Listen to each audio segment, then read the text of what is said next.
the rhythm.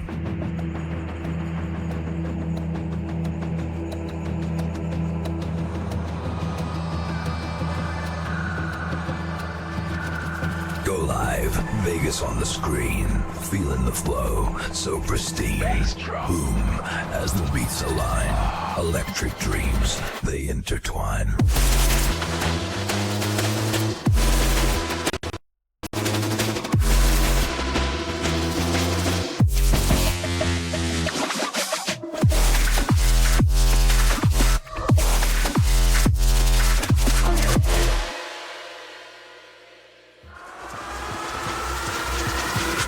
Neon dreams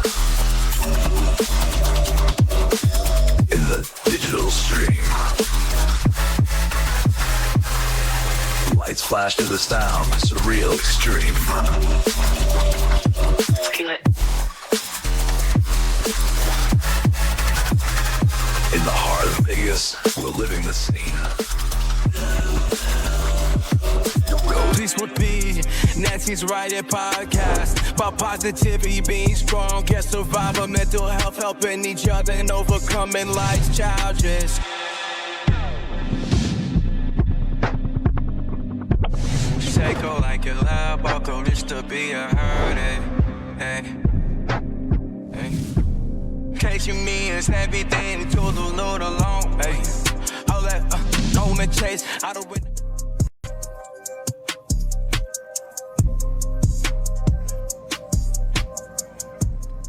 Good evening, everyone. Thank you so much for joining me today again. As I always say, thank you so much for your time. That is the one thing that is priceless and that we will never go back. And I don't want to take any more time to say anything else and introduce my guest. You are it's such an honor to have you here. Hall of Fame, boxing legend, Joe Cortez. Thank you so much for being here with me tonight. It is truly an honor and a privilege. Well, it's an honor for me to be here with you guys. You know, they call me fair but firm, a boxing referee. I love it. I did it for 35 years as a referee. And prior to that, I was an amateur Golden Glove champion. And I won 6 Golden Glove championships. New York, the Easterns, and the Nationals. Then I turned pro when I was 18. And your brother fought with you as well, right? My brother Mike, yes. Okay. Now, did your brother follow the same footsteps as you? No, he went into his religion. I went with boxing. Okay. So how did you get into boxing, first of all? So you were born in New York. Yeah, born and raised in New York. There's a fighter, a Mexican fighter named Gaspar Elidio Ortega, moved to my neighborhood and lived right next building next door. And I was, we got to meet him. I was 12 years old when I met him. 12? I was 12 when I met Gaspar Ortega. He's the one that opened the doors for me. He didn't speak English. I spoke Spanish and English both, so I was able to, he asked me to go with him to some of these meetings that he had to attend. I was like his interpreter, and that's how it all started. Wow.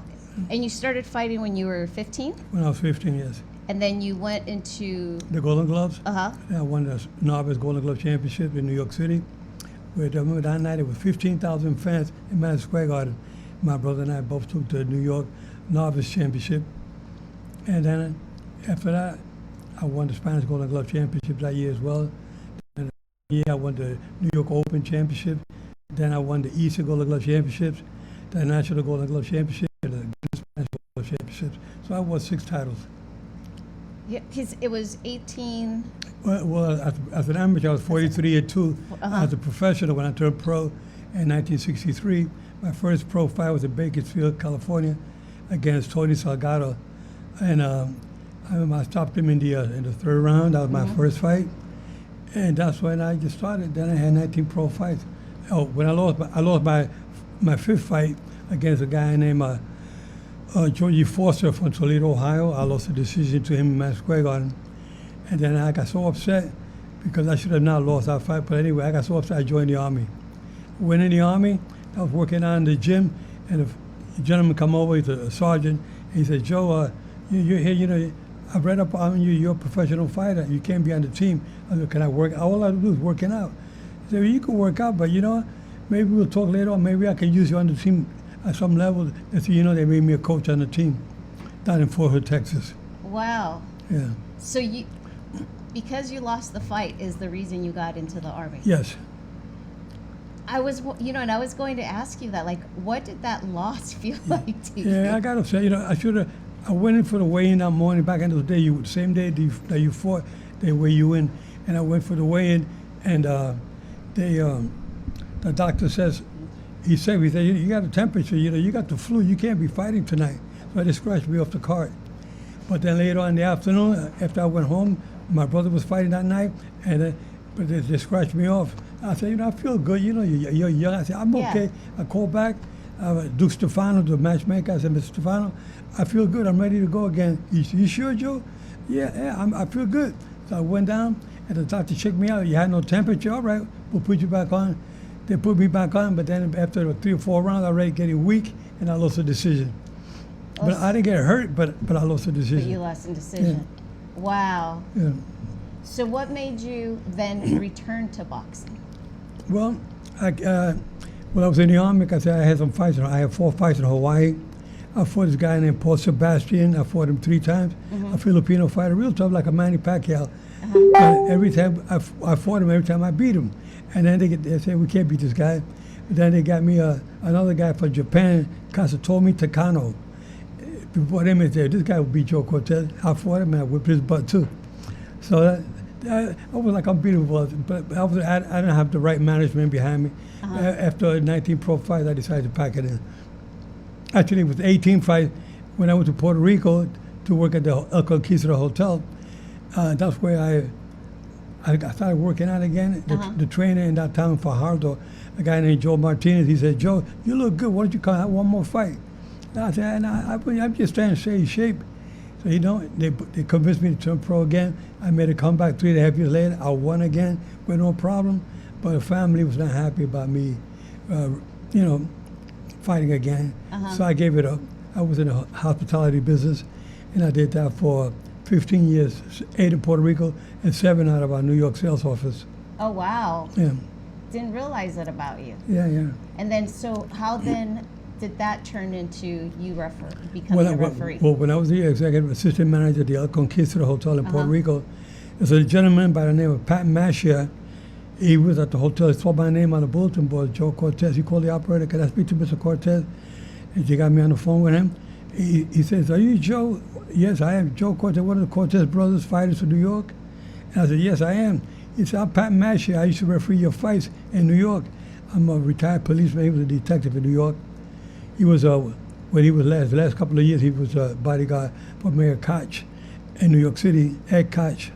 And then he gave that up, and then he said, I referee about 3 or 4 of your fights in Madison Square Garden. I said, wow, really? So anyway, we exchanged phone numbers at the hotel. A year later, I was moving back to New York, and I called him up. I said, Pat, you know, I'm here in New York again. He said, Joe, let's have lunch. I want to talk to you about something. So I went for lunch with him. He said, Joe, I was thinking about, there's not too many Hispanic referees in New York City. Tony Perez was one of the only recognizable referees. And he said, Joe, we want to get you involved with the amateurs. What do you think with the Police Athletic League? The PAL? I said, all right, that'd be good. I never thought about that. That's a good idea. He said, let's call Johnny Defoe, and we set up an appointment. I set up the appointment with Johnny Defoe. I spoke with Johnny Defoe. He said, Joe, come on down. I want you to be a referee. We heard that you were very interested in that. I would love to. He said, you put on white slacks and your sneakers. We'll give you the PAL T-shirt, and you referee these young kids. They're 10, 12, 13-year-old kids. I referee them one night. Then I referee another night. A couple of nights I refereed them. Then, as you know, they asked me to turn to get a license for the New York State Athletic, for the Amateur Athletic Commission, and I became a referee for the Golden Gloves in New York. And I was doing the fights. I did several fights. One night, there was a big snowstorm in New York City, and no referee showed up. And it was a novice division, and there was a lot of fighters that night. 27 fights. I ended up doing all 27 fights that night myself. Wow. Yeah, they were 2 or 3 round fights. They were novices. Most of them I had to stop. Anyway, so then after that, they asked me to join to keep on with the Golden Glove, the quarterfinals, semifinals. They said, Joe, nobody will go to semifinals the first year in the amateurs in the Golden Glove. You got to get more experience. But they called me. I said, hey, Pat, they called me up to do the semifinals. He said, Joe, it's unbelievable. I never heard of that. All the referees have to work at least 5 years in the amateurs before they go pro. So before you go pro. So anyway, he said, Joe, yeah, we'll see you next year. Then I said, Pat, I got another notice in the mail. They got me to do 2 championship fights in Madison Square Garden with the Golden Gloves. And Juan Laporte was one of them. He became a world champion later on in life. Anyway, so I did the Golden Glove championship fights in Madison Square Garden. A week later, I get a call from Deputy Commissioner Frank Morris from New York State Athletic Commission. He says, Joe, I was watching you last week at the fights. He says, can you come up to the office? I want to talk to you about something. What are you going to talk to me about? He's a professional. I'm in the amateur. I went up to the New York State Athletic Commission downtown Manhattan. When I got there, he said, Joe, I was watching you, and I want to give you an offer. Will you consider being a professional? I said, wow, that would be great, but will I be working? He said, Joe, I promise you, if you accept, I'll give you a license. I promise that you work every card that we have. They had like 3 or 4 shows a month in New York City at the time. They don't have it like that anymore. So anyway, I took him up on the deal, and I got my license in the mail. And so, I'm working a lot of 4-rounders and 6-rounders. Then one day, about a year and a half into the game, he said, Joe, we're going to give you your first main event on NBC World of Sports. I said, wow. So I did that fight. And after that, New Jersey Boxing Commission, I ran into Joe Walker, who was the commissioner, and the deputy commissioner was Bob Lee.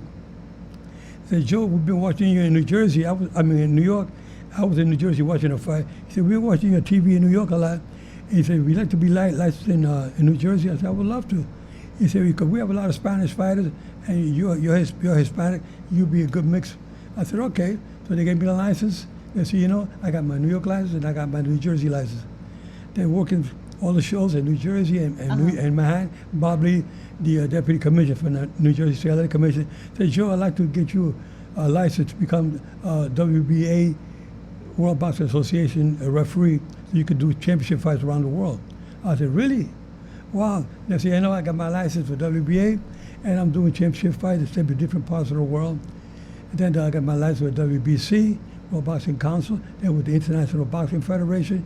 And it was just like, I said, well, then the World Boxing Organization, WBO, I'm licensed by all of them. Now everybody's using me to travel, do fights all over the world. I'll do fights. I've been all over the world many times doing championship fights. So it was like a dream come true. My dream was to do one world championship fight. And my first championship fight was 1982. You have over 136. 176. 176, yeah. My dream was to do one. And that one fight was in Atlantic City, Aaron Pryor versus Miguel Montilla in 1982. And that was my first world title fight. And then from then on, everything just all the doors kept opening for me. And I was just being humble, trying to be a nice guy with everybody. And I was a professional inside the ring and outside the ring as well. Then Larry Hampton, the commissioner, New Jersey State Athletic Commission, he was a referee with me at the time that he got offered to become a commissioner. But before he became a commissioner, we would work together. Him and I would try to create different, revolutionize refereeing. Because a lot of referees didn't know how to do the head. Watch your head. You're holding, keep the punches. There was no signs or nothing. They would just say it verbally. And Larry Hampton said, no, we got to give the signs. Like they do in football. Yeah. Any other sport, you got to low blows, keep him up. Watch your head, watch your holding. Something like that. We give him warnings. When do you stop a fight? When do you call in the ringside doctor? Things like that we had to do. And we revolutionized refereeing. And so, Larry Hampton and I were the top referees coming up in New York. Then Larry Hampton got called to become a commissioner in New Jersey. Up to this day, he's still a commissioner. So, wow. Yeah, so Larry Hampton and I, we did a lot with boxing. We got ourselves involved. And then after he retired as a referee, he became a commissioner in New Jersey. We stayed in contact always. Always stay in contact, always talk. He said, Joe, this and this, what do you think about this idea? What do you think? We still kept on talking about that. And to this day, we're still very, very close. And we talk about, how to make boxing safer for the fighters and the referees, to make the right calls. Right. So that's what we did. I love doing that. What did it feel like for you the first time you stepped into the boxing ring to referee? Being an ex-fighter, I didn't get too nervous because I was accustomed to the big crowds already. I, like I said, winning the Golden Gloves, There were Yeah. 15,000, 12,000, 13,000 fans back in those days. It was Madison Square Garden was packed with the Golden Gloves. So going into a big fight, well, the largest crown boxer in history up to today, I did the largest crown boxer in history. Julio Cesar Chavez. In Mexico, right? Julio Cesar Chavez versus Greg Haugen in Mexico City. And it was at the Stadium Azteca with 133,000 fans. And that was amazing. That record has not been broken yet. And that was outdoors. Outdoors. The stadium, yeah, Azteca Stadium. And then I also did the indoor largest crowd was Julio Cesar Chavez against Pernell Whitaker in Houston, Texas at the Alamo Dome. I did that one as well. So it was, for me, it was an honor refereeing all these fights. And then when I got to so many years of refereeing, going into my 34th year, I got a call from Ed Brophy, the director and president of the International Boxing Hall of Fame. He said, Joe, I'm calling to let you know that your name's going to be on the ballot for the International Boxing Hall of Fame. We'll let you know the first Saturday of December. If these months after they do all the ballots come in, and we make a decision, then we have who's going to be inducted into the Hall of Fame. It was 2011. Then I got a call. He said, Joe, you're selected, and you're going to be inducted in September of it was February of 2011. I got inducted into the International Boxing Hall of Fame. And for you fans out there watching, I know. This is the ring.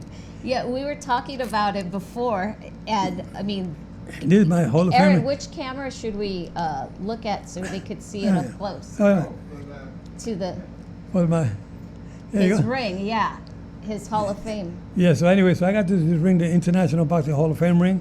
I got inducted with Mike Tyson, Julio Cesar Chavez, Sylvester Stallone, Kazzu Zhu, and Nacho Berenstein and myself. There were 6 of us got inducted to the International Hall of Fame in Canastota, New York. And that was a great experience for me. And that's Hall of Fame that everybody wants to get into. We got Hall of Fame in different parts of the country, but the main one that everybody really looks up to. And when they say, you inducted Hall of Fame, which one? I tell the international, they say, oh, you're in that one? That's what everybody wants to get into. Because you're in how many? April 19th in New York, it will be my 8th induction. 8th induction. Number 8. Ring 8. Oh, so that's why it's Ring 8, because it's your 8th. No, it's called Ring 8. There's a group of different bodies in New York City. That one is Ring 8 International. Ring 8 Boxing Hall of Fame. Okay. Ring 8 New York Boxing Hall of Fame. And so they induct every year. They have the induction. Every state has a little induction, like we have in Nevada, and California has one, and Indiana has one, New Jersey has one. I mean, they're all over now, and I'm just glad to be inducted into one of them. Yeah, it's an honor. It is an honor. It's just nice to meet a lot of good people out there. I just love being around nice people. I'm not a big shot. I just try to be calm. I've tried to be humble as much as I can. I love helping the kids out in the schools. I go to the schools and talk to the kids at the schools. And I like to go to senior programs and talk to the seniors. So I'm a little bit involved with everything. I did commentating with with Showtime for 2 years, and I did 5 years with ESPN. So it's been a lot of fun. How did you enjoy that? I loved it. That's what I like to get behind the mic, keep on talking from a referee's perspective. Right. That'd be good. They don't have too many referees out there calling the shots. True. I think that's from a referee's perspective. Like I could be watching a fight, I can tell, or when the referee. I don't knock referee, but I can tell that Joe, the guy got cut pretty bad there. He got dropped. The other commentator with me, my co-host, he will say, Joe, what do you think, Joe?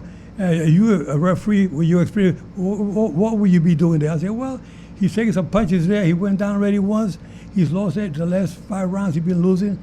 And, maybe it's better to stop a little too soon than a little too late. Yeah. Now, from your early career as a referee, is there one fight that stands out to you the most? Yes. One fight that there's several. I'm sure there's a few, but if I would give you one, it was my first one that really stood out a lot was Iran Pryor versus I take it back. It was Iran Barkley versus Roberto Duran. That was 1989 in Atlantic City. It was Roberto Duran fighting for the middleweight championship of the world, which he won by a split decision. And it was a hell of a fight. If you feel out there watching, you want to watch on YouTube, watch Roberto Duran versus Iran Barkley for the middleweight championship. It was a good fight to referee. I really liked it. and it was just a lot of action-packed. Every round was action-packed all the way, and Duran won, like I said, he won the championship, the middleweight championship. I think that was his 5th title that he won in his boxing career. I also did George Foreman versus Michael Mora.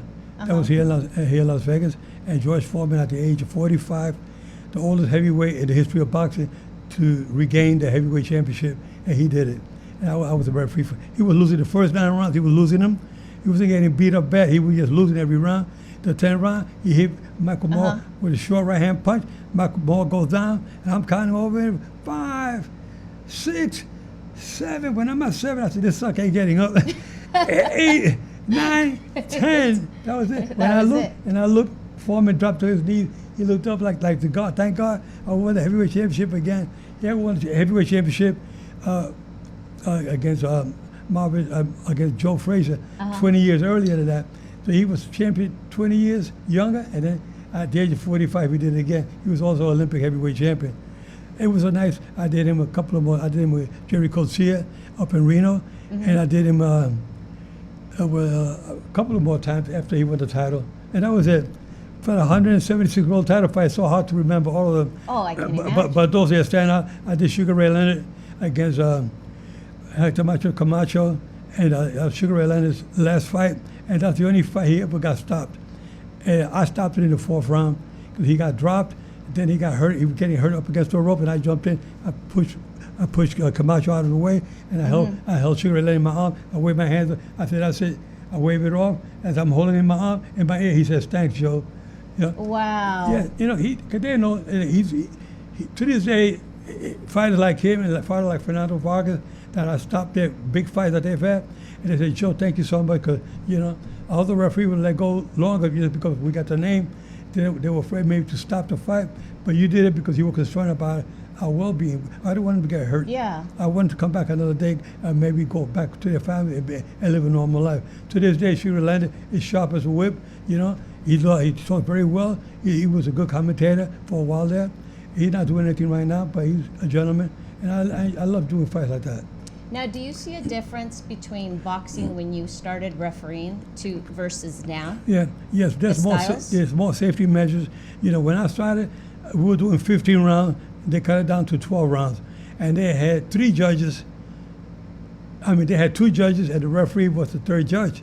So there was a fighter named Benny Kid Perret. He got killed, and then Boom Boom Mancini also was in a fight that Dooku Kim, a Korean fighter, lost and got knocked out. He was unconscious. Those 2 fighters died, Benny Kid Perret and Dooku Kim.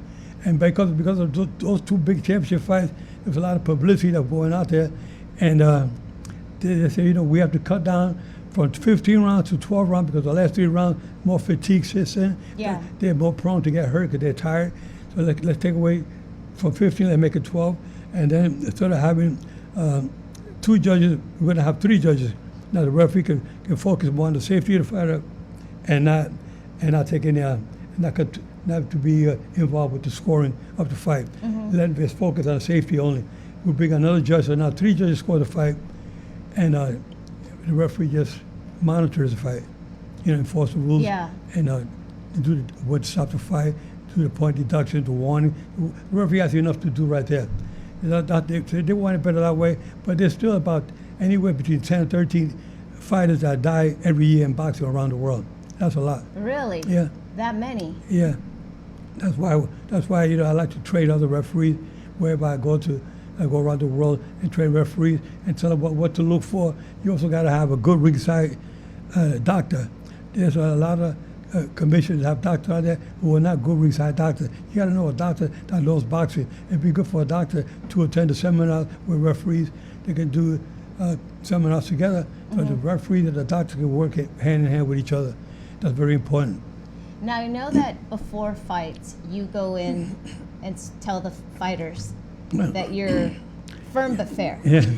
Well, prior to the fight, we go into the dressing room and we tell the fighter to give them the instructions, get them everybody. The radio's turned on. Lower that radio. Turn off the radio. I didn't know. I said, turn it off. And they lower. I said, turn it off completely. Then everybody, you're already taking control. And you tell the fighter, okay, I'm going to be the referee for your fight tonight. I know you've had several fights. You have 40 fights already. and you've won 38 of them. But the last 2 fights, you lost by knockout. Now you are permitted to fight this fight, but I'm here to protect you. I don't want you to take unnecessary punishment, and I don't want your fighter to take unnecessary punishment. So make sure you give me a clean fight. Watch your headbutts, watch your low blows, watch excessive holding. Don't spit out the mouthpiece intentionally. I know you got a habit of hitting low blows. If you start with low blows, I'll tell you, there may be some warning, or may be no warning. I may start taking points right off the back. I don't want to do that because I don't want to disqualify you. You understand that? Who's the chief second? Chief second, come here. I want you to understand. You tell your fighter what I'm telling you, explain to him. You're the chief second, I'm telling you right now. If he starts hitting low like he did the last couple of fights, I've been watching his fight on YouTube. I can see that he has a history of hitting low, or some fighters excessive holding. So I take control in the dressing room. Yeah. So when we go out to the ring, it makes it easier for me. When I bring them together, I say, okay, gentlemen, we follow the rules in the dressing room. I want a good, clean fight. Protect yourself at all times. Your trunks here, they're a little too high. Bring them down a little bit. You bring them up a little bit.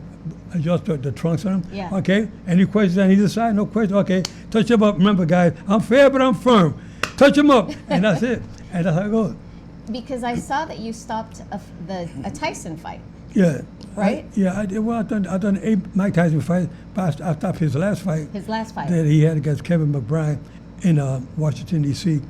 And I stopped it because I saw that he was his cornerman, Jeff Fennick, that night, former world champion, featherweight champion from Australia.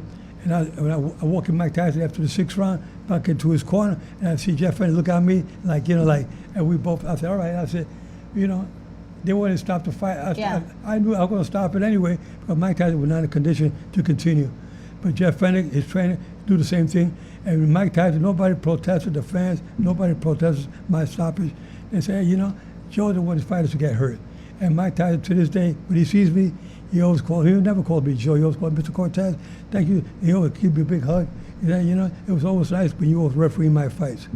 So what was the first fight that you refereed here in Las Vegas? In Las Vegas, the first fight I refereed was Jeff Fennick and Asuba Nelson back in 1991. 91. Yeah, at Caesar's Palace Outdoors. Oh, it was at Caesar's Outdoor. Yeah. Okay. I was not a resident yet, Uh-huh. but that was the first fight for a world championship fight that I did. So why did you decide to move to Las Vegas? They recruited me and they asked me to come out here. Okay. I was at some convention, and actually there was a gentleman by the name of anyway, they recruited me back in 1991. They asked me to come out. Yeah. Okay. There was a executive director, I forgot his name offhand, and he ran into me in New York, and they wanted me I went to a boxing show, and the guy said, "Oh yeah, come on, Joe, you don't have to pay for the ticket." I said, No, I'm an official. I got to pay for my ticket. And I saw general admission because they wanted me as a guest, and I gave him the $20 for general admission. I gave $20. I put it on the counter. The guy gave me a ticket. As I'm walking away, a gentleman grabbed me. He says, "Excuse me, you know who I am?" And I looked at me. I said, "No." He said, "I'm the executive director of the Nevada State Athletic Commission." He said, "What you did there just now, we were like, we wish all our officials were like you. You didn't take a free ticket from a promoter. That's good." Yeah. Next thing you know, I got called out here not to referee but to judge Larry Holmes versus Michael Spinks. They had me do that fight as a judge, and then they said, "Joe, you move out to Las Vegas, you beat those kind of fights, but as a referee." At that time, they had like Mitch Halp. They had Richard Steele, Mills Lane. They were doing the big fights, and they said, "Joe, you come out here, you be doing fights like Mills Lane and Richard Steele." I said, "Well, I'm not going to make a move. Kind of hard to make a move right now." So it took me another year, and then they called me back again to be a judge with the Larry Holmes and Michael Spinks. Mm-hmm. But the referee, Jeff Fennick and Suba Nelson was the first one. I was just at the right time, at the right place. At the right place. And the people like my refereeing, and I will always be nice to everybody. I don't talk bad about the officials. I don't talk bad about the commissioners. And there's a lot of things that I could probably say, and I didn't. I was very quiet. I don't want to get involved with any gossip about this official or that official. That's not my style. Yeah. Because we all make mistakes. Right. So so we try to minimize our mistakes, but we always try to help one another. I try to help out my colleagues all the time. That's always been my style, helping everybody out. In my private life, I'm the same way. Wow. So how did you get, because I saw you in the Rocky Balboa movie too. Oh, yeah. How did that come about? Well, Rocky Balboa movie, okay. I did 4 movies, but you asked me about Rocky Balboa. I was sitting down at ringside. I was getting ready to go in the ring to do a championship fight, and sitting behind me, as I'm sitting there waiting to go into the ring, I got a tap on the shoulder, Sylvester Stallone. He said, "Hey, Joe, how you doing?" And he was saying with Sugar Ray Leonard. I said, "How you guys doing?" He said, "Joe, I'm doing a movie coming up, and I want you to be my Rocky Balboa. I want you to be the referee. Can I have your phone number?" I said, "Okay, you know what? I got to go in the ring. Let me do the fight." After the fight, I came out the ring. I gave him my phone number and everything. About 3 weeks later, I got a call from MGM Studios saying, "Joe, we got you for the Rocky Balboa movie. We need your address so we can send you the script because, Sylvester Stallone recommended that you be the referee." I said, "Okay." So I gave him my information. They mailed me a script. I saw the script. I was reading a little pamphlet with my duty, what they want me to do in the fight.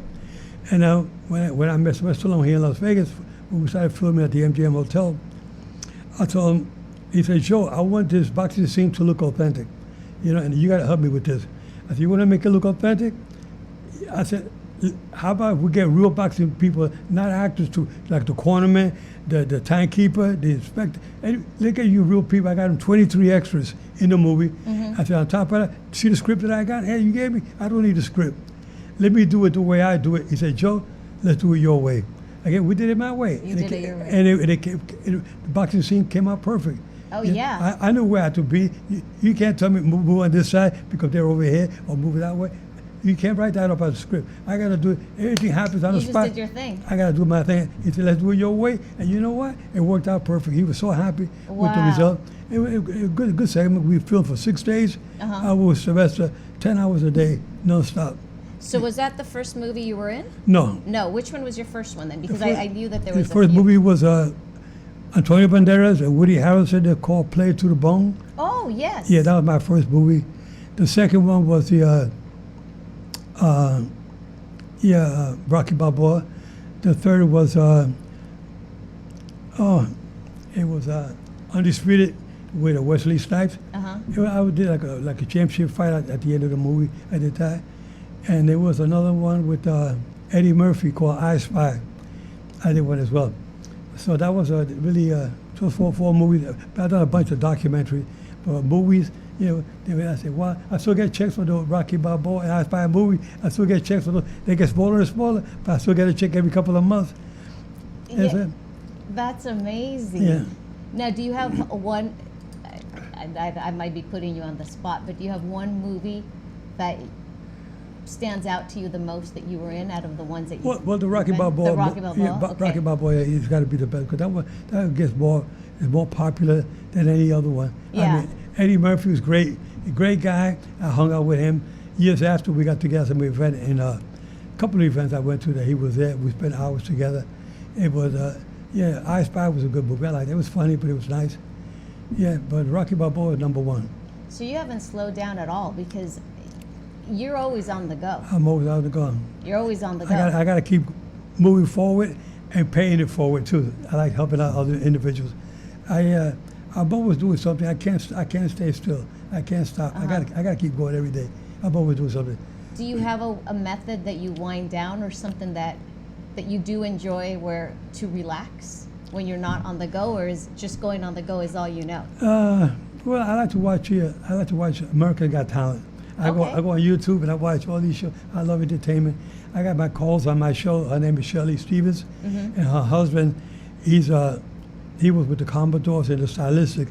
And they perform here in Las Vegas at a place called Lola's Restaurant. Yes. They perform there every 5 nights a week now. And from here, from the studio, I'm going there because tonight. The one off Charleston? No, the one on Town Center. Oh, in Town Summerlin. Center, okay. Yeah, they have an event there. I'm going there tonight.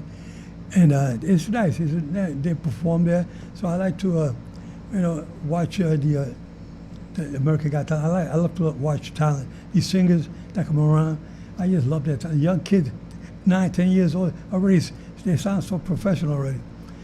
I love to watch them. And it's individuals, even got old people that perform there. And I say, wow, there's talent all over the world. But my favorite right now is a girl named Sydney Christmas. Sydney Christmas is a girl from the United Kingdom. She's a hell of a singer. I really like the way she sings. And that's why America Got Talent. And from what I've been hearing lately, she's really moving up real quick. She's going to be probably the outstanding singer in the country, in the world. Maybe if she's watching this, she'll hear you and she'll give you a call. Hey, you know, talking about watching one night, you know, I got a good friend named Victor Manuel from Puerto Rico and Gilberto Santa Rosa from Puerto Rico, two great salseros, they're good singers, and they became friends, and when they come out to Vegas, we always hang out together. And I spoke to Gilberto De La Rosa, Santa Rosa the other day, and so Gilberto, we got to get together with Bad Bunny. Because my daughters, they're big fans of him. My three daughters, I have a daughter, Cindy, who's in a wheelchair, and she's his number one fan. I said, we got to get Bad Bunny to talk to the girls. So he's going to make it happen real soon. Oh, that would be incredible. Yeah, we're going to get to meet him in person. And he said, Joe, he knows who you are, but I want to know who he is in person. I want to meet him in person. He said, we'll make it happen. Now let me go ahead. But that's my goal right now. I like to talk to all these. I got a daughter, Cindy, who's in a car accident about 29 years ago, and she ended up quadriplegic. She's in a wheelchair. But every time I get an opportunity to, when I meet these, like Denzel Washington one day, he was talking to me at the fights here in Las Vegas, and he says, Joe, so tell me, I heard something about something happening in your family. I said, well, my daughter Cindy was in a car accident. He said, yeah, I heard about that. I said, hey, can you talk to him a minute? I took my phone out, my cell phone, gave him the phone. He walked away with the phone in the hallway. He was gone for 20 minutes talking to my daughter Cindy. Oh, wow. 20 minutes on the phone. And that's what Denzel Washington is. I've heard John Travolta talk to my daughter. I've heard so many individuals. Bruce Willis, another good guy, and Debbie Moore. When they were together, they both spoke to my daughter Cindy. I meet these guys, and for me, they're like you and I talking. Yeah. Hey, Joe, come here, Joe. Everybody call me by my name. They already know me. See? But they've been watching me for so many years doing the fights. So it's easy for me to reach out to these guys. That's why I told my daughter Cindy, you're going to be Bad Bunny. My daughter Sandy and Christine as well. They say, do you going to make that happen? Oh, I will make it happen, I promise you. Yeah. I have no doubt that you're going to make Bad it Bunny, he did the halftime at the Super Bowl last Sunday. And I said, and my daughter, they had a little fight party at my daughter's house. And they go, oh, Daddy, you going to make that happen? I said, sure, I will make it happen. You know? Oh, I have no doubt. Yeah. And I want to hear about it when you do make it happen. Yeah. And yes, let's open up the phone lines, Aaron, because I'm sure that there's people that are wanting to ask questions. So if you're in the USA, 702-329-6947. International, 1-855-502-4321. In Canada, 587-997-3200. Lines are open for your questions with this legendary Hall of Fame inductee, Joe Cortez. And then I have, it's a three-part. What do you think you've done right in your life? What would you do differently? And what do you think you've done wrong, if anything? Okay, wrong. I think what I've done wrong is that I've too nice to too many people. I mean, I'm I'm okay. I love helping people out. So, like I said before, early part of the show, I love working with the kids, talking to them at school, and the seniors. I go to assisted livings. I talk to seniors over there. I love doing that. What can I do different in life? Well, you know, basically I've done just about everything, really. I like to see more females involved in the sport of boxing. As far as officials are concerned, right now I'm helping a young lady by the name of Delilah V. Ramos from Chicago. I've been helping her out to become a referee, and she's doing the amateur, and I'm helping her to go into the pro ranks. I like to see more females involved with boxing. I know the World Boxing Council, World Boxing Association, the World Boxing Organization, and the the International Boxing Federation. They're all these four-sanctioning bodies. They have women boxing now, and they have championship fights. There's a girl named Amanda Serrano from Puerto Rico who fought 3 times against an Irish girl named Katie, I forgot her last name. But anyway, I like to see more females in boxing, but I want to make sure that the referees are better prepared to know when to stop a fight. I don't want to see fighters take unnecessary punishment. So we got to train more referees.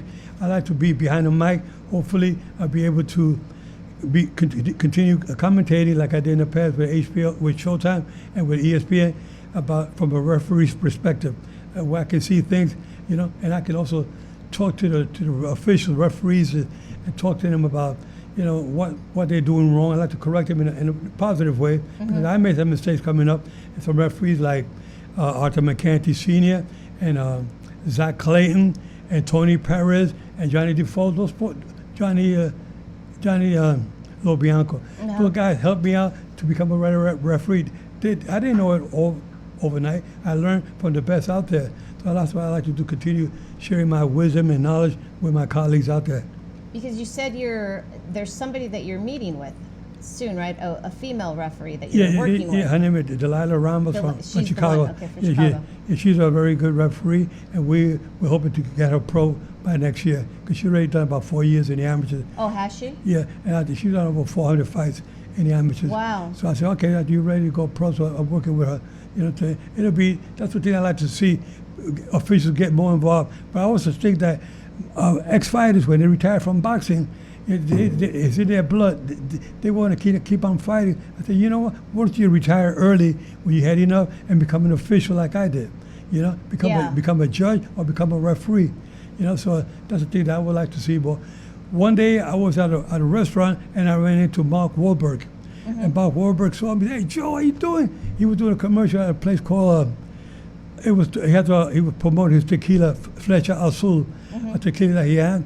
He said, Joe, man, I'm doing a movie. I want to do a Julio Cesar Chavez movie, and I want you to be my referee. You know, so we exchanged phone numbers there, and I gave him my numbers and whatnot. And I'm still waiting for him to call, see when that movie's going to happen. You know, because that'd be a nice experience with Mark Wahlberg. He lives here now in Las Vegas. Yes. And he has a brother that was talked to one of the seniors that I was involved with. He's a nice guy, Mark Wahlberg, and I want to see if we can make it happen, hopefully this year. That would be incredible. Yeah, that'd be another movie that would do. Yeah, that would be incredible. Yeah, but I would like to see guys like Mark Wahlberg. Mark, if you're watching, or somebody out there watching, I can tell you right now, I want to make you a referee. I want to make a referee with the amateurs, and then we get you in the pro. Nobody, no athlete in the history of this planet has ever become a referee, professional, a referee. I'd like you to be the first one out there. So you hear that, Mark Wahlberg? Yeah. I hope you're listening. Yeah. And Aaron, is there any questions? We have some comments. Comments? Okay. You know, let me just pull them up on the screen for you. Okay. Here's one of them. Let's see. Where is it? Marco Jalomo. Awesome, Joe Cortez. A ring legend. Yes, he is. Oh, we got a caller. We have a caller? Okay. Go ahead. Hi. To whom do we have the pleasure of speaking with? Hey, it's Skull Split. I'm actually watching here live right now, calling from Santa Cruz, California, but I'm originally from New York. All right. And I just want to say you have been one of the greatest referees ever to be, and they should actually have a trophy in your honor, sir. You know what they should? They should have a trophy in your honor. That is, Yes. what a great suggestion you just made. 100%. A trophy, just a Joe Cortez, Oh, well, was he? because you are a legend. Yeah, but I don't know. Yeah, don't get so bashful. No, like you can. He is humble, but no, Joe. You honestly, there should be an award, Joe Cortez Award, in your honor, because you have accomplished so much, and I wish I had 8 hours. I don't even think 8 hours would be enough time for us to have a discussion about your life. I could talk about boxing forever. I mean, there's so many things that I did. But born and raised in Spanish Harlem in New York. You know, there was so many. You know, I used to jump alleys from one roof, jump alley to another roof. People say, you guys are crazy jumping alleys like that. But you know, you do that. I used to fly pigeons like Mike Tyson has a pigeon coop. When I was talking to Mike Tyson, I said, Mike, you know, I used to fly birds too, you know. I know about the triplets. I know about the Jacobin Baldies, the black flight, the white flight, you know, all kinds of. They got the clinkers and they got the homers. He said, Joe, I knew so much about pigeons. I used to fly birds in New York, up in the coops up in New York City, you know. So I've been very active with that. Mike Tyson was very surprised. We were talking, that happened in China. We were in China, and I was doing the seminars in China, and I was refereeing some fights out there, and Mike Tyson was there. And he was telling me, Joe, I didn't know you knew so much about birds, about pigeons. I said, oh, yeah, I know a little bit about pigeons. Wow. That's part of my growing up in New York City. Oh, really? Yeah. Pigeons. Pigeon coop up in the rooftop, yeah. Yeah, they irritate me. Yeah. Do you like pigeons? Yeah, they were nice. You send your flock of birds up, they go out, and you fly, and then you want to come back down, you shake the pigeon food in the can, you shake it, you see them all coming on, then they'll come in circle, they come back down to their coop. And especially if you had a stray pigeon flying, you send your birds out there to catch the stray pigeon fly, and you bring that stray chicken into your flock of birds, and then bring it down to the coop. Then you get a stray pigeon, you keep him there in quarantine there for about 2 weeks. I mean, he comes out, but not to fly out with the other one. And then you let him all out, then he never goes away. He stays with the flock. That's how you keep them.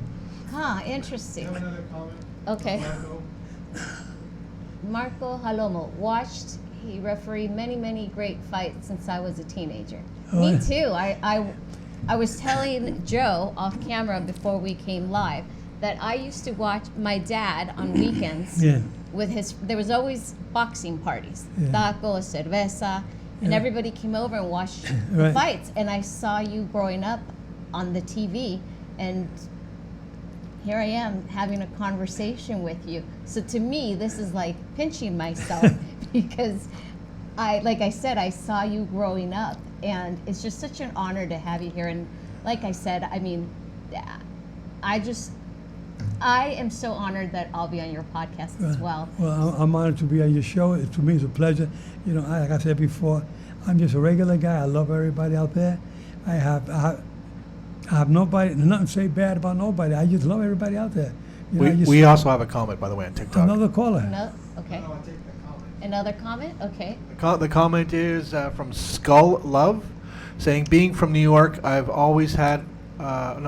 being from New York, I've seen a lot of Madison Square Garden fights with you. You, sir, are a very well-respected referee, one of the all-time great American people of this country. It's a New York thing. Yeah, well, like I said before, it's an honor for me just to get involved in a fight game. I got to meet a lot of good people around the world and help a lot of individuals around the world with the sport. So I've been blessed in many ways. It's just, I've been blessed. I've been able to help out so many people. And your aura, if you think that him on television, he's phenomenal, you have to be around him to really feel your aura and your energy. And your humbleness exudes. And it doesn't come from ego whatsoever. It just comes from your wisdom and just everything that you've learned throughout your career, and the gratitude that you have for everything that you've accomplished, the people that you've met, that I can't even fathom what it has to be like to be Joe. Yeah, well, I just feel bad. Sometimes there's many bad things happening out there in this world. And right now, this is a lady from Arizona who was kidnapped, and she haven't been able to find her yet. It's been like 15, 16 days already. And I said, if anybody out there has any contact with anybody, something about what happened with that lady who kidnapped that lady, 84-year-old lady from her house. Yeah. I hope there's somebody of you out there watching. Please, if you know something, please call the FBI and let them know. We got to catch this individual who took this poor lady away. And the whole family is suffering so much, and neighbors and all of us in the United States pay close attention to that on the news today, the last couple of weeks. It's terrible. So if you can know something, you hear something, you say something, do something. What are some words of wisdom that you would like to tell anybody listening to us on how to, because you're obviously, to get to where you are, you have to be very disciplined, consistent in your career. How have you maintained all that for that many years? Because I've honestly you've been around for so long, I've never once ever heard a negative comment about you. Yeah. Well, there's some people that have said some negative things about me in the past. I don't pay attention to it, but there's people out there that are just because they can't make it, they try to make you look bad, and they say bad things about me.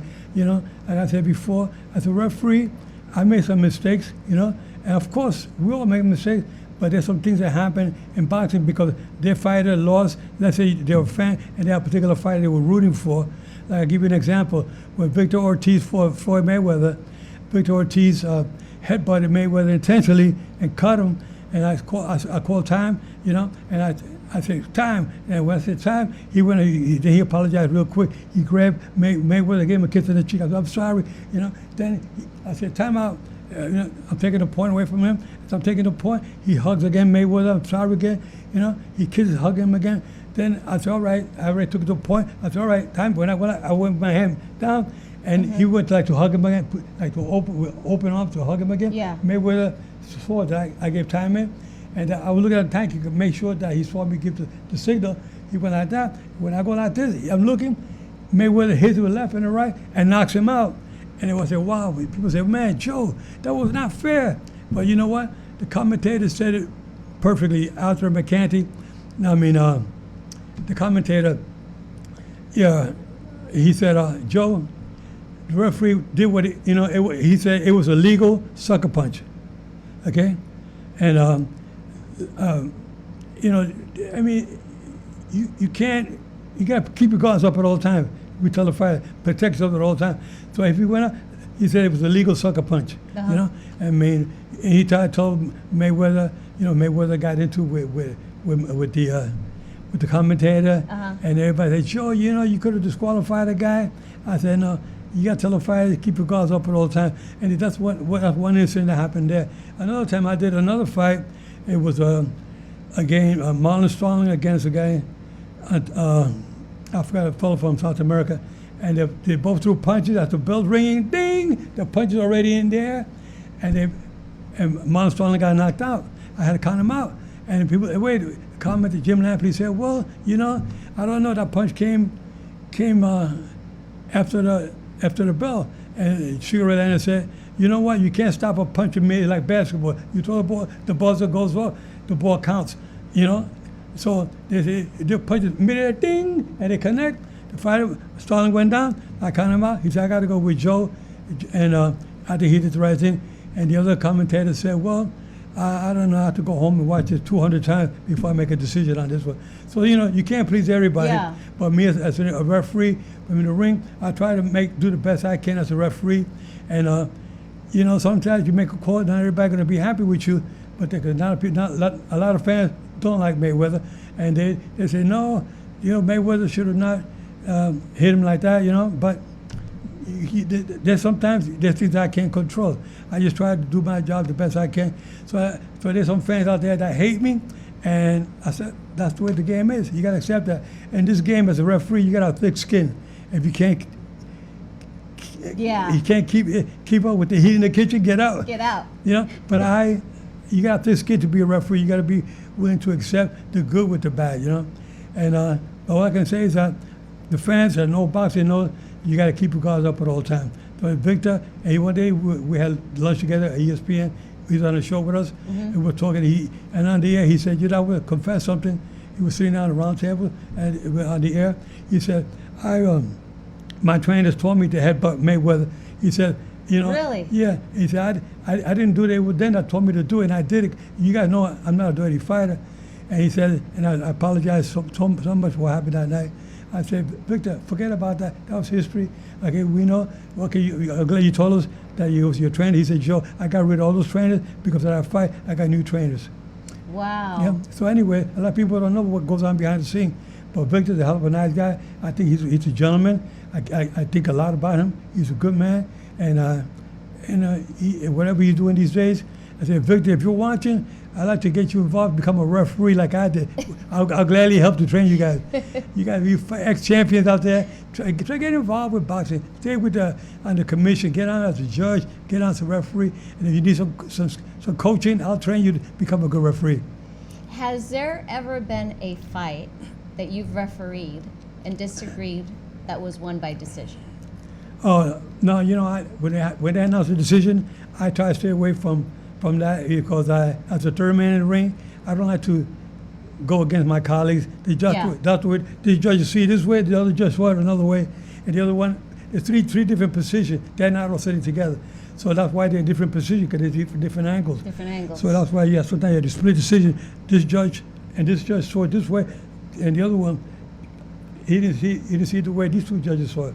So, but I tell them, if you want to make boxing better, anybody in the commission, raise the position of the judges put a judge sitting up higher, they can look down, and you can see there's less controversies, less split decisions. You see, you'll be more everybody on the same page when you can do that.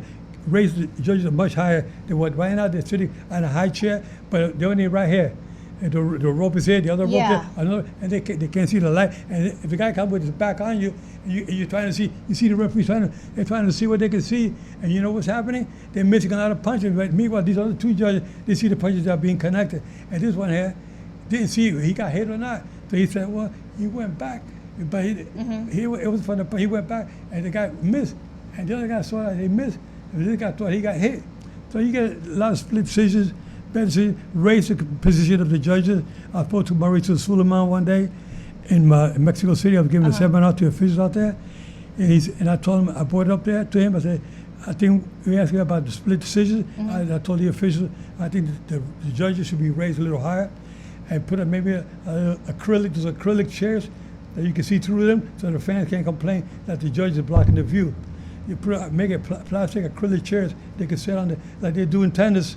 Okay. You have the umpires up there. Yes. And the reason why they're up there is because That's a great idea. they see better. They can see the lines. If they're down here, they don't see the lines. The same thing we should do with boxing. Bring them up higher, you'll see.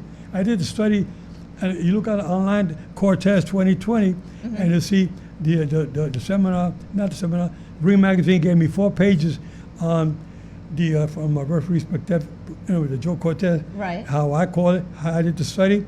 I had 3 judges on the bottom, and I had 3 judges on high ladders on the top, and the judges on the top missed anywhere from 1 to 2 punches. On the bottom, they saw like anywhere from 5 to 10 punches missed per round. So it goes to show that the higher position is much better to score the fights. And I think maybe even the fans at home sometimes, they have a better view because they have different angles for the camera. The camera's all the way up there, they can see down. You see all the punches that are being hit and punches that are being missed. And how have they taken that feedback that you've given them? Because it makes a lot of sense. It makes a lot of sense, but a lot of people, they're afraid to make changes. I said they started wrong. When they started boxing hundreds of years ago, they started with the wrong position with the judges. They should have put them up high like they do in tennis, And until they do that, you're going to see a lot of controversial decisions. A lot of people think that boxing is crooked, and the judges are on the take. They say the judges are not seeing the fight. They can't see it because they're sitting down low. They got to be looking up. They can't see. Right. Bring them up here, they can see everything from there with no problem. That's why they even have drones nowadays, even with football, how they catch every angles and they go back to look at them. The reason why they get that, with the height, you can see everything. Yeah. You can see everything. But not here, you can't, So you think it's because they don't want to take away from the experience of the spectators? For That the fight? I think that they just say, it makes sense, but we don't want to do it. Okay. They, I don't. If it's not broke, don't fix it type of. To me, it's broken. They just don't broken, want. yeah. But they don't want to fix it. But they don't want to fix it, yeah. And it makes a lot of sense what you're saying. You see anybody from the sanctioning body, talk to your president of your sanctioning body and tell them Joe Cortez talked about this years ago, and look it up online, Cortez 2020, and you can see it you can read up on my study, Ring Magazine. I thought they were going to give me a little column. They gave me 4 pages. I sent in pictures and everything of the fighter with his back right here, the judge in the back, you can't see, and then the same punch from up there from the top, looking down, you can see the punch being connected, but from down here, you can't see it. So it's a little study that has got to be done again, and they want me to do it again, I'll do it again. I need 6 judges, 3 top judges and 3 at the bottom. And judges that are experienced, not amateur judges, talking about professional judges, and you can see that it'll work. Now, have you ever considered going into judging? No, I don't want. No? I'm finished with all that. No. I want other young individuals come up and let them judge, and I want young referee, let them referee. I did my share, 35 years as a professional referee, and I think I was judging and refereeing my first 10 years. My first 10 years, that's when they only had 2 judges, and the referee was the 3rd judge, and I played that role for 10 years. And then after that, I became 25 years after that, I became just a referee and no scoring. Yeah. Wow. Aaron, I know, because it's any other questions, comments? No, Bow down to you. I know, right? Is he? Amazing. I know. Well, I'm glad that the viewers out there watching, we basically cover all the bases of that's why they're not asking. We basically cover every base when it comes to referee. I mean, we can talk for hours and hours about duties of a referee, when do you stop a fight, when do you call in a doctor, when do you start taking points, what kind of preparation do you need to become a referee. I always tell them, go with the amateur ranks, go with the local gyms and see if you can referee with the amateur, and during this training session, they're sparring in the ring. See, they let you go in there to move around with the fighters, and that's how you start getting some experience. You start working the tournaments. Then after you do the tournament as a referee or a judge, then if they think you're ready, you apply for a professional license. If they look at your history of the fights that you referee, and for also word of mouth from other trainers and coaches and locally, and say, this official is pretty good. I think we'll give a lot of recommendation. How many fights have you, if you recall off the top of your head, how many fights you've stopped? I don't know, but I've done over 1,000 professional fights. According to BoxRec, they got me for 990 something, 986. That many? But it was 2 years that I not recorded on BoxRec, and I did over 200 fights in those 2 years. So it got to be over 1,000 fights. Over 1,000. Yeah, but it's something that it takes time to become a referee, and you got to have the desire, the determination, your confidence. You have the preparation that you need.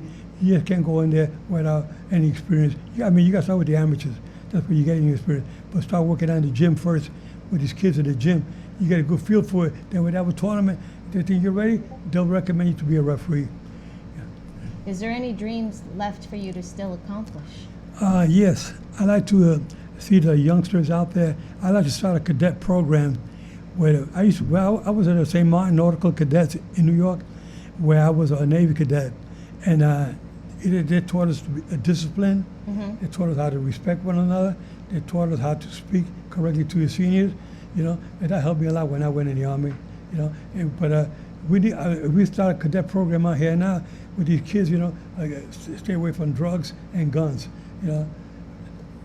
There's a friend of mine, Kevin Oliver, who and his girlfriend, Juanita Cap. She was from South Africa. They live in Texas now. Uh-huh. The guy, Kevin Oliver, lost 2 kids the same year. One was with fentanyl, and the other one was shot. He lost them both the same year. It was about 4 years ago. So I've been helping them out. I've been trying to get across that program, the cadet program, to get these kids on the right track, get them in uniform, have them marching, have a program where they go like a stadium. They can go to a park, they can go to and learn how to march. Mm-hmm. They have this is where you teach these kids to stay on the right track. Too many kids are doing the wrong thing. Say the drug, the fentanyl, the drinking, and the marijuana that's out there. I don't know how some states made it legal. I'm against it 100%. But it's just too much going on out there. These young kids, they should not be doing these things. But then again, I look at the parents. The parents, you got to teach your kids to stay away from drinking and drugs. But they see you doing that at home and with your family and friends around you. You got to say to yourself, I can't let my kids see this. I can't be doing it, because if you start doing it, they say, Mom and Dad are doing it, I can do it too. That's why these kids are all out of control. No, I completely agree with you. And I think social media has changed families so much too, because I know that with my kids, I was a teenage mom. I don't know if you knew that. I became pregnant at 15. And one thing that I used to do with my kids that I would try to do as much as possible was at night when we were having dinner, no phones allowed. So because I would want to know about their day.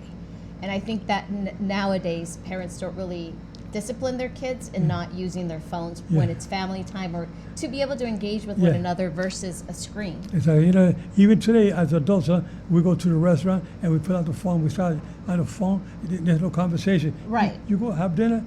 Put the phones away. Let's talk. And you see, you look around the restaurant. Mostly 80% of the people are on the phone. Come on, we got to stay away from that. All these games that they have, all these games, they play these games, and they're shooting each other with the with tanks and airplanes and all that. They're shooting each other playing these games. on the computers, and these kids pick up on that with all the shooting and everything, and they say, you know, I'm gonna try it in real life. They go get a real gun, and they start shooting people out in the street. We gotta find a way to cut down on these kids doing the shooting and all these games I put out there.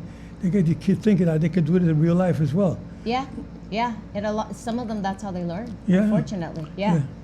And because your necklaces, can we show his necklaces? And can you tell them about your gloves, please? Well, this a gold glove. This is not the real golden gloves that I won in New York. I got 3 sets of gloves, gold gloves, but this one I got in the Bahamas. I got this in the Bahamas about 20 years ago, and it's a nice heavy and a nice heavy chain. Yeah. And then, Oh my. Yeah. It feels like it's at least a pound. Yeah, and then I got my other one here that I have about another 30 years with the double gloves there. I just love those. But my real golden glove, when I win the golden gloves in New York, they're 2 gloves that together with a studded diamond in the middle, and they're kind of big. You know, and the reason why I put them on today like this is because I'm going to. They look good. I'm going to the Mardi Gras party at Lola's tonight, and I told you, they say, you get your necklace. They're going to give me some necklace when I get the purple yes, and all. yes. So I'm going out there. I'm going to go. I said, let me put on my gloves while I'm at it. You do know that you have swag. What? You have swag. Swag? Swag. Yeah. Yeah, you Do know. you do? Has Wait, anybody what? ever told you that? Yeah, yeah. Okay, I'm like, no, yeah, you've got swag. Yeah, well. Everything, like, it's just who you are. It's just you walk in, it's like, Mr. Swag. I'm just a regular guy. You're Joe. I'm just a regular guy. I know, but I'm just a regular. I love people. I don't want to feel like I'm better than anybody out there. A very large question. Go ahead. Okay, we have a very large question. Brett Lawson, okay, says, Joe, what are your thoughts about the sport of boxing expanding overseas and away from the big promoters on the mainland for, I can't see part of the word. Big So fight. for so many big fights, if the powers that are willing to cough up the money for the fights, are you okay with it? Or do you prefer the traditional model in Las Vegas, New York, etc.? Well, you know, with today's modern day technology, all the social media, everybody all over the world is getting to love boxing, and everybody wants to put up the money for fighters. You know, I don't want to see fighters get stuck on just in hometown with all small fights. They offer you fights overseas, whether it's the United Kingdom, whether it's Asia, or Saudi Arabia. They offer them big money, and these guys are going for big money. I mean, fighters are getting paid $50 million for a fight. We're not doing that here in the States, you know? Yeah. Yeah, so they guys say, you know, if it was me fighting, they say, Joe, we got fighting opportunity for you to fight in Saudi Arabia. They're going to pay you $25 million for a fight. But they got to fight in Las Vegas, and they're going to pay you there some money, but you're not going to make probably half as much as that. What will you do? So they said to yourself, well, I need the money. I know I need the money now. I don't know how long I'm going to be in boxing. I get knocked out in the next fight or two, and it's over for me. At least I guarantee $20 million for these guys. Yeah. You know, so if people go that route, I want to see everybody work hand in hand with each other, you know? I think if they work hand in hand with each other and try to make it fair for the fighters say, you know, you can make money here, you can make money there. I think promoters can go any place they want to go, let them go, and here in Las Vegas, it was known as, but now it's the sports capital of the world, because we got all the sports here. Right. But before it's only boxing. Yeah. And boxing was known in Las Vegas. Wow. Yeah, but times are changing. Now everybody's developing their own promotional company. They do stuff overseas.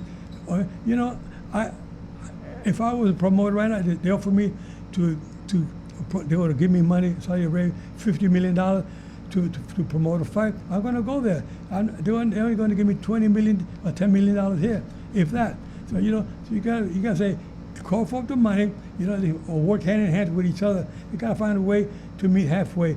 I like to meet halfway. Say, you know what? You're a good promoter. You're a good commissioner. Everybody shake it. Let's get them all together. Let's meet. Let's sit down together and say, you know what? Let's all talk and see how we can make it better for you here in the States and make it good for us overseas. Let's like a team. Yeah. But let's work together. Let's not fight one another. Let's not knock one another. I believe in harmony. You know, having everybody work together. Right. No, that's beautiful. Now, Oscar de la Hoya lives here. Yeah. Are you in contact with him, or have you I seen him since I was with him 2 weeks ago. Oh, you did? Okay. Yeah, he was at a local gym here in Vegas. He lives in Henderson. In Henderson, He's yes. in Henderson now. He introduced me to his girlfriend, and we talked, and he was showing me a cruiserweight that he's promoting right now. A guy from, I don't know, he's from someplace in Europe. Cruiserweight, seemed really good. And, Oscar De La Hoya, I refereed about 5 of his fights in the past. And I remember refereeing him and Fernando Vargas, him against, I forgot, him and Julio Cesar Chavez, when he stopped Chavez in the 4th round when Chavez got cut. I saw Chavez taking too many punches. He was, his vision was impaired by so much blood coming down. Yeah. I had to take him to Dr. Flip Omansky 3 times. When I brought him the last time, I said, Dr. Omansky's getting worse. He looked at me and said, "Hey, let's stop it." And the doctor said, "Stop it." And I stopped it. Nobody protested. I didn't want to see Julio get knocked out, when I could have prevented that by him stopping the fight there, Right. let him fight another day. And they fought again, the same thing happened. He lost again by a technical knockout against Oscar. But I did my job, and, it seems you want to see fighters come back another day. Yeah. Another question? Okay. Brett Lawson. So what do you think is the next big fight the sports need? Last year it was Crawford and Canelo. Who do you think it will be in 2026? Well, 2026, I like to see Crawford say, "You know what? I changed my mind. I'm coming back," and let him fight. Do a rematch again with Canelo. I like to see a rematch with him With and Canelo, huh? Yeah, but Canelo, I refereed Canelo about 3 or 4 times, and by last fight when I retired, it was for the super welterweight champion, 154, against Josecito Lopez. He at the MGM Hotel, and Canelo looked pretty sharp. I mean, for 2026, we don't have any more heavyweights. It takes a while to get another top heavyweight in boxing. Tyson was the last one. He's been gone already 15 years. Who's going to be the next one? Right now, they have the guys in Europe. They're the ones that are taking control of the heavyweight division right now. But I like to see Pitbull, that's Cruz, and I'd like to see him come back again and fight somebody else. Pitbull's a good fighter. I like the way he fights. He keeps coming. They call him Pitbull for a reason. Right. He's like a little Pitbull in that ring. And then I'd like to see Ryan Garcia against Devin Haney in 2026. Okay. Devin Haney, I met him when he was 10 years old, and I called him over. I said, "Come here, young man. Who's your trainer?" He said, "My dad. Bring him over here. I will talk to him." I up in Mesquite, Nevada, at PAL tournament. And I told him, "Mr. Haney, this kid here, future champion. He got championship material." And when he was 20 years old, he was WBC lightweight champion of the world. So I was correct. Wow. So I'd like to see David Haney and Ryan Garcia fight again. They fought like 5 times in the amateurs.